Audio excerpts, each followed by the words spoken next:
हरे कृष्णा, राधे राधे। आज हम आपको सावन मास का 29वां अध्याय सुनाएंगे। भगवान शंकर ब्रह्मपुत्र सनत कुमार से बोले कि हे पुत्र, अब मैं तुम्हें सावन मास के व्रतों के कृत्य के संबंध में बतलाऊंगा कि किस समय क्या करना चाहिए। हे महामुने, उसे सुने। सावन महीने की तिथि किस समय की लेनी चाहिए, किस समय क्या विधान है, पूजन तथा जागरण कैसे करना चाहिए। नक्त व्रत का उषा काल उस व्रत कर्म में कहा है। रात में भोजन तथा भोजना भाव दिन में कहा है। प्रातःकाल उस व्रत काल में उद्यापन कहा है। पंचांग द्वारा शुद्ध समय में अधिवासन करना चाहिए। दूसरे दिन विधि पूर्वक होम करना चाहिए। धारण तथा पारणा में हर्ष वृद्धि नहीं होती। श्रावण शुक्ल प्रतिपदा के दिन संकल्प करके उपवास करें। दूसरे दिन हविष्यान पारण में स्वीकार करना चाहिए। पारण का दिन एकादशी में हो तो 3 उपवास करने चाहिए। रविवार व्रताचरण काल प्रातःकाल ही है। सोमवार में सायंकाल का समय प्रधान कहा गया है। मंगल, बुध तथा गुरु की पूजा में मुख्य समय सुबह का है। शुक्र पूजा सुबह तथा रात में जागरण करें। नरसिंह और शनि की पूजा शाम को की जाती है। शनि व्रत का दान का समय मध्याह्न है। हनुमान जी की पूजा मध्याह्न तथा अश्वित पूजा का समय प्रातः काल है।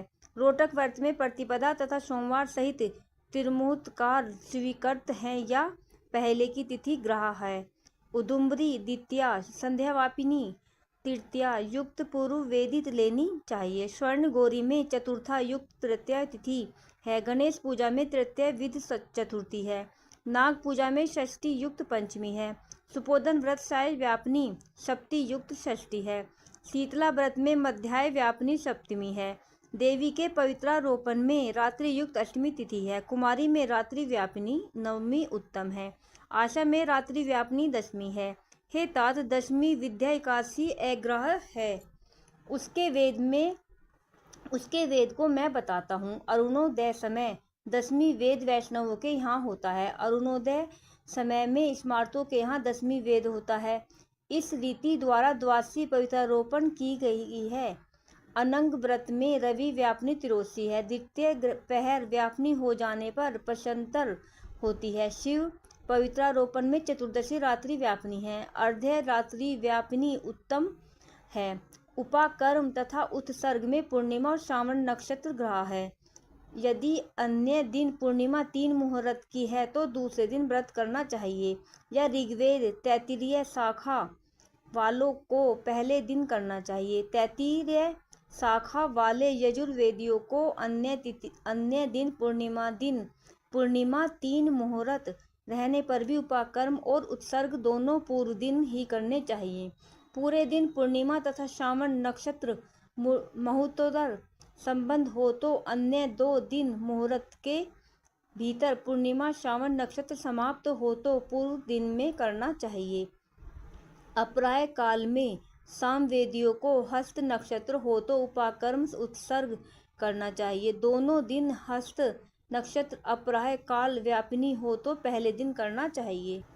उपाकर्मोत्तर सभादीप करना चाहिए। श्रवण क्रम तथा सर्प बलि को सूर्यास्त समय व्यापिनी पूर्णिमा उत्तम है। हैग्रीवोत्सव में पूर्णिमा मध्य व्यापिनी लेनी चाहिए। रक्षाबंधन कार्य में अपराह्न व्यापिनी पूर्णिमा है। चंद्रोदय व्यापिनी संकर चतुर्थी स्वीकृत है। चतुर्थी चंद्रोदय व्यापिनी दोनों दिन हो या न हो पहले दिन करना चाहिए, क्योंकि तृतीया के दिन चतुर्थी हो जाने से वह महत्व पुण्य का फलप्रद होता है।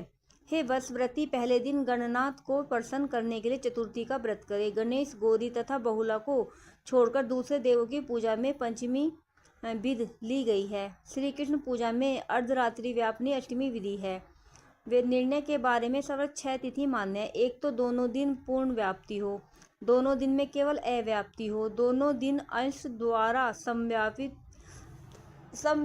दोनों दिन अंश तथा विषम व्यापित तथा अन्य दिन अंश द्वारा अव्याप्ति, पूर्व दिन अंश से व्याप्ति, अन्य अव्याप्ति। 6 पक्षों में 3 पक्षों में संदेह नहीं है। अब उसे सुनो।